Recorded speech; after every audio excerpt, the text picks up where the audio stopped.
All right, so we're gonna look at a phrase structure grammar example that's straight out of the textbook. This is the first example. I just want to kind of go over it just to make sure we're all on solid footing with this concept. So here's a definition of the phrase structure grammar we're gonna look at. We've got VTSP. Our vocabulary includes both lowercase a and b as well as uppercase a and b, and then capital S, which is our starting symbol, designated here. The set of terminal symbols is just the lowercase letters a and b. And then our set of productions is this set P. And there's 1, 2, 3, 4 different productions in there. So each of the productions takes a string that involves at least one non-terminal symbol in it and replaces it with some other string, which usually, not necessarily, but sometimes will involve terminal symbols. So this first example, S, can be replaced by AB, capital A, capital B, lowercase a, right? You'll notice sometimes the replaced string, right, the one on the right, doesn't involve any terminal symbols. That's fine. But sometimes it only involves terminal symbols. That's also fine. And sometimes you're replacing something like a string with more than one character by a single character. That's fine too, right? So there's the only rule is that the starting one has to have a non-terminal symbol in it, so that we will eventually not be able to apply any more productions when we're done. Okay, so it gives us like a way to end. So we're going to try to figure out what is the language. What language is this grammar trying to describe? And to help us do that, we're going to build what's called a derivation tree, meaning we are going to start from our starting symbol S. And then from S, we're going to apply productions replacing strings with other strings until we arrive at strings of terminal symbols, which would be elements of the language. And those are going to be like the leaves of this tree that we build. By the way, this is an ordered rooted tree that we are constructing to describe the language. So starting from S, we can replace that S with, applying the first production here, capital A, capital B, lowercase a.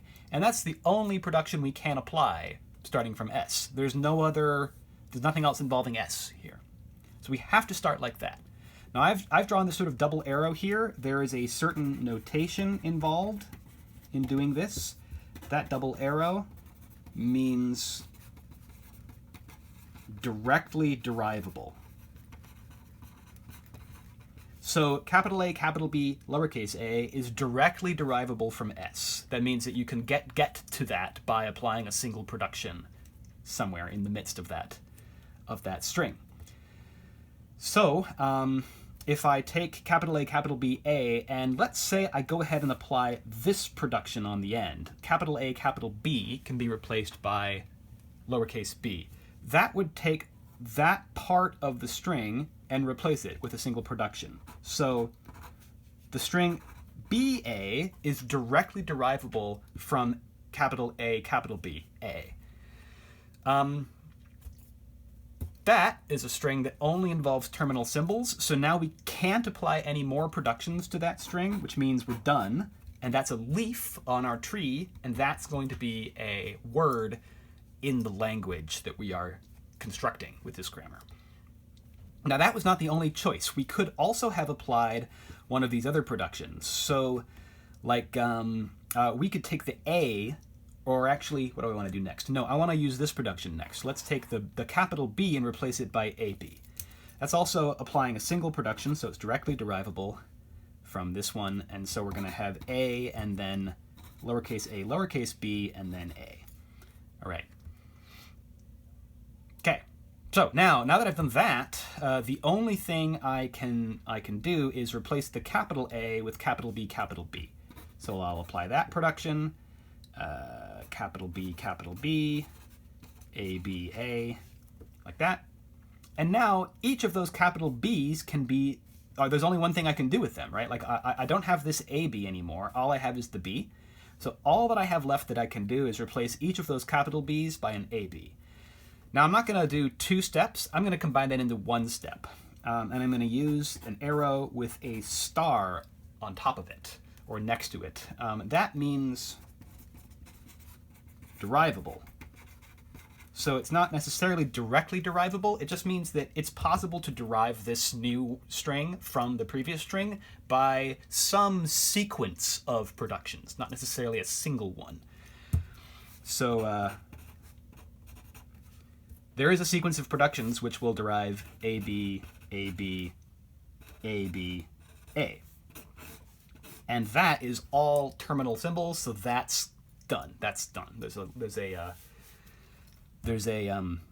another like word in our language.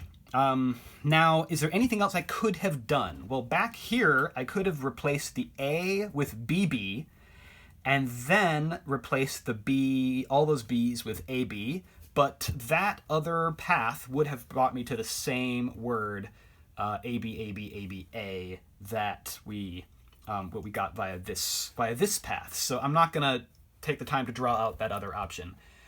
But that's if we drew that third option there, that would be all of them, and there's no other choices for what productions are applied, and so these are the only words that we've found in our language.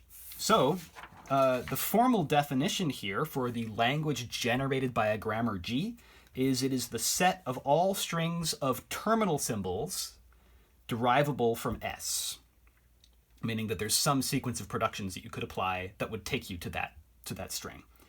So written out with the notation, you could write L of G, meaning the language generated by the grammar G, is equal to the set of all words W, which are elements of T star. Remember that we defined V star as the set of strings, all strings over the vocabulary V. Well, then T star is the set of all strings over the set T, which is just the terminal symbols. So this is saying it has to include only terminal symbols, and such that that word W is derivable from the starting symbol S.